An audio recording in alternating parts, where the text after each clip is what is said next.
Guten Tag, Apush. We have a new video today. It's the bee's knees by the big cheese himself, Mr. Linegar. Let's make history today as we jaw over Unit 8, Day 4. But first, let's do our daily punishment. What does a clock do when it's hungry? It goes back for seconds. All right, we're going to talk about Manifest Destiny, the causes of the American Civil War, and Reconstruction. So let's get started, kiddos. William Henry Harrison will only serve 4 weeks before he dies. John Tyler was a Whig, but he didn't agree with Whig agenda. He was a Jackson hater. So he's going to be kind of kicked out of the party, and he's going to veto legislation his own party was trying to create. Under Tyler, he will improve relationships with Britain. There'll be some incidents with Britain with the Caroline and the Creole, ships that Britain had taken over. The Creole was a slave ship. The Caroline was a ship that was giving weapons to Canadian rebels. That's really all John Tyler does.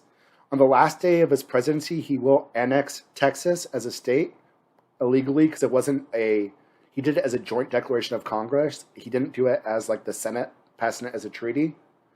In the election of 1844, it will be the Whigs will nominate Henry Clay. The Democrats will nominate James Polk. Polk will win under 54-40 or fight. He wants Texas, Oregon, and California. We're going to go to war with Mexico. There was a whole misunderstanding whether the border was the Nueces or Rio Grande.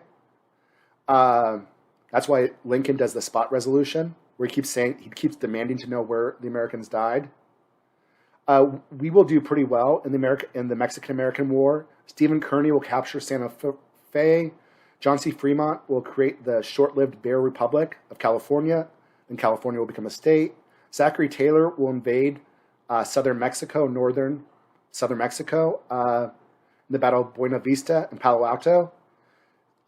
Winfield Scott will do an amphibious landing, and he will attack Mexico City, Battle of Veracruz. In the Treaty of Guadalupe Hidalgo, we'll get the Mexican secession, which will give us California. They'll recognize Texas, New Mexico, Arizona, a little bit of Utah, and Nevada. After this, Congress, a Democrat will pass the Wilmot Proviso, which says that there will be no slavery in the area we took over. This is going to cause some controversy later on, and it's going to lead to the Compromise of 1850.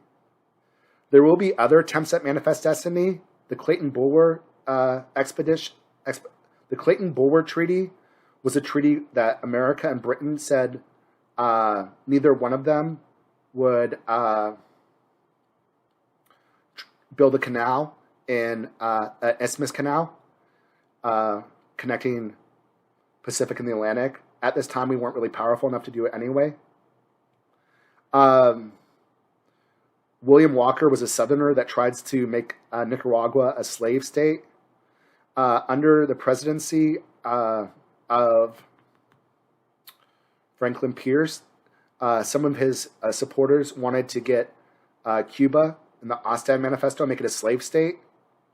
We will buy a little part of Mexico that will allow us to build a railroad in the Gadsden Purchase. All right, so here we go. The father of popular sovereignty was Lewis Cass, but really the person that's going to be pushing for popular sovereignty will be Stephen Douglas. The territories, the people in the territories should be able to vote and determine whether they want slavery in the territory or not. With the gold rush in California, California is going to want to become a state as a free state. Along with this and the Wilmot Proviso, there's going to be a big sectional dispute between the North and the South. It looks like there might be a civil war, and for the last time, Henry Clay will help really push for a compromise, the Compromise of 1850. This will make California a free state. It'll create a new Fugitive Slave Act. It will allow for popular sovereignty in Arizona and New Mexico, even though really slavery is not going to work there anyway. And Texas had to give up the land that they were claiming to Arizona and New Mexico. They were given money, and they got rid of the slave trade in Washington, D.C. In 1852, the Whig Party will die. One of the things that's going to lead to the new political party is the Kansas-Nebraska Act. The Kansas-Nebraska Act allows for popular sovereignty in Kansas and Nebraska. This violates the Missouri Compromise because they were both north of the 3630. It is going to lead to a little civil war in Kansas between the anti-slavery and pro-slavery people. John Brown will do a massacre there, the Potomac Massacre. And in the late 1850s, there's a little civil war already going on in the United States. Henton Helper writes The Impending Crisis of the South, where he actually argues against slavery because it hurts poor white farmers. The Republican Party will be formed after the Kansas-Nebraska Act. They'll nominate John C. Fremont, and they will lose to old fogey James Buchanan, the Democratic candidate. This is when we have the whole incident with James Brooks beating up Charles Sumner in the Senate. One of the big things that helps radicalize the North is the Dred Scott decision, which basically gets rid of all the slavery compromises and says slavery can exist anywhere. There's a big economic panic in 1857. It actually makes the South think that their economy is doing really well. Gives them some false hope. In 1858, Abraham Lincoln runs for the Republican Senate against Stephen Douglas for the Democrats. This is where they had the Lincoln-Douglas debates. In 1860, the Democrats split into two parties. The Democrats split between the Northern Democrats and the Southern Democrats, and there's a third party, the Constitutional Union Party. Abraham Lincoln will win the election in the election of 1860 as a Republican. He was a minority president. At the last minute, Henry Crittenden will try to do the Crittenden Compromise, which would have permanently allowed slavery, but Lincoln will reject it. The South Carolinians will fire on the U.S. Fort Sumter. This will be the shots that start the Civil War. One of the big things that Lincoln tries to do in the Civil War is he tries to keep the border states, Maryland, Delaware, Missouri, and Kentucky, loyal. The Native Americans will really split between the North and the South. A lot of the Plains Indians will side with the North, where a lot of the civilized tribes will side with the South. The North will have a much stronger economy, factory, industrialization. The South, at first, does have the better generals, and they will dominate the early Civil War. One of the big foreign policies that Lincoln was dealing with during the Civil War was trying to keep Europe neutral. So like they had the Trent Affair when we stopped a British ship, and Lincoln has to apologize. Some British people were like providing ships for the South. That almost made us go to war against the British. At this time, Napoleon takes advantage of America being engaged in a civil war, and he invades Mexico. As far as the battles go of the Civil War, the first real battle is the Battle of First Bull Run, which the South wins. This is where Stonewall Jackson becomes famous. In the Peninsula Campaign, the Northern General McClellan, even though he has a larger army, he'll keep getting pushed back because he was paranoid that he was smaller, and he was paranoid that his army was smaller, and he was afraid. Robert E. Lee will become the Southern commander during this time. In the West during this time, this is Ulysses S. Grant will win the battles of Fort Henry and Fort Donelson. He'll fight and win tactical victory in Battle of Shiloh. So Grant will become the most famous and most important Northern general, especially in the West. We do have the Merrimack versus Monitor, the first ironclad ships.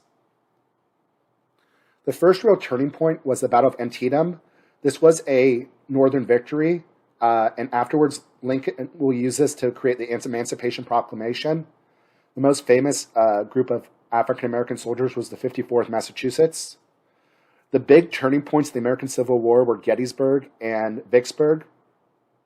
After 1864, Grant will become the overall commander of the North, and he'll lead the Eastern Army, where Sherman will lead the army in the West. Sherman will do the March to the Sea.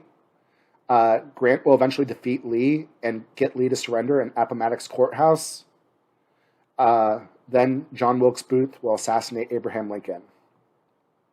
So, lastly, let's talk about Reconstruction. In 1864, Lincoln had to run for re-election, and he made Andrew Johnson his vice president. Andrew Johnson was a Jacksonian Democrat, He believed in the Union, but he was racist, and he did not support like punishing the South. He supported Lincoln's policy of the 10% plan, where the Republicans, the radical Republicans, wanted to really punish the South. Their original idea was the Wade Davis bill. Johnson will support the moderate plan. At first, it looks like the South will get away with everything. They start doing sharecropping. They do the crop-lien system. They start doing black codes.